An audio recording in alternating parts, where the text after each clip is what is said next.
Good morning, writers. Today we're going to try using a mentor text to create your own poem. So if you did not do the lessons, Wednesday, Thursdays, and Fridays lessons, please go back and do those before doing this lesson.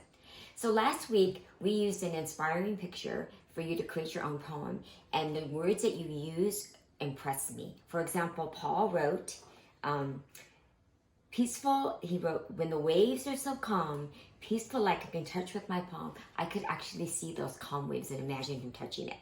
So today what we're gonna do is we're gonna take one of the three poems that we read on Wednesday, which was Why Poetry, The Pencil Sharpener, and Aquarium. And we're gonna use one of these as our mentor text. Now I'm going to choose Why Poetry because that's the one most of you already selected. Now you already told me in your discussions, you noticed the repetition. For example, the author begins each sentence with why. And we noticed that sometimes the author uses alliteration for rhythm, like using the same beginning sound for each word, like buzzing bees. And sometimes there's rhyming like Paul did with palm and calm. But just remember, writers, you don't always have to use rhyming to create rhythm. You can create it in different ways. So we're going to start with why, because that's the one most of you chose. And what we're going to do is we're going to think, what did the author do and how did he do it? So first I'm going to read it to you. Why Poetry by Lee Bennett Hopkins. Why poetry? Why? Why sunsets? Why trees? Why birds? Why seas? Why you? Why me? Why friends? Why families? Why laugh? Why cry? Why hello? Why goodbye? Why poetry? That's why. Now, if you notice in the beginning, he asks a question, and the end, the question's answered. In the middle, maybe the author was writing things that he was thinking about or he was wondering about. But if we go back and look at it, we can kind of section it. And he wrote the first 4 lines here. It was sunsets, trees, birds, and seas. He kind of used nature objects. And then the next part, you, me, friends, family, he's talking about people. And then the last section, laugh, cry, hello, goodbye, he's talking about actions. And then again, of course, at the end, he's kind of echoing the beginning like we do a narrative, and he's saying that same question, why poetry, and then answering it. So in order for us to do this, we have to think first, let's think of a topic that you want to write about, something you wonder about. So it could be science, it could be math, it could be animals, it could be baseball. So let me think of something. And you know I love dogs, but I don't know if I could write a poem about dogs.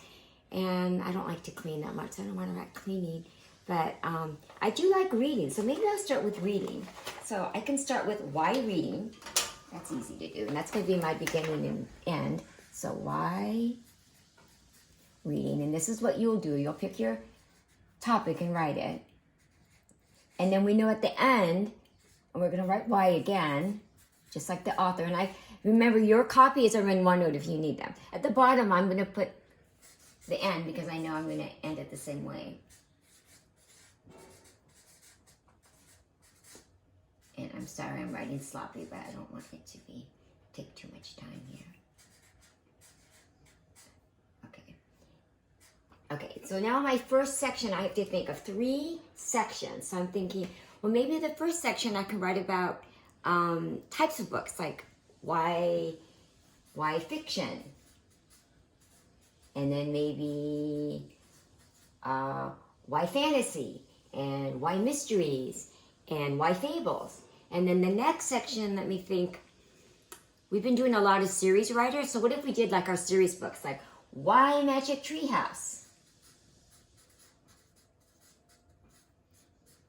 And then I can add, why Mercy Watson?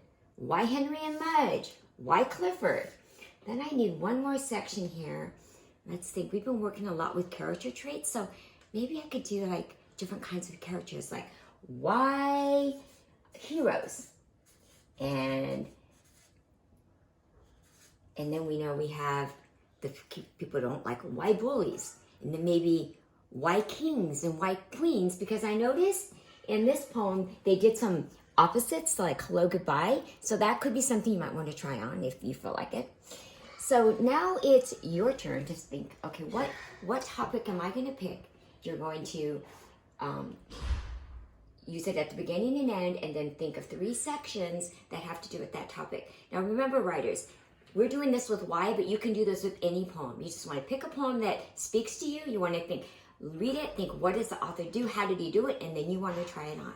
So remember to put this poem in your Google Doc that you already created so I can see them, and I can't wait to read your poems.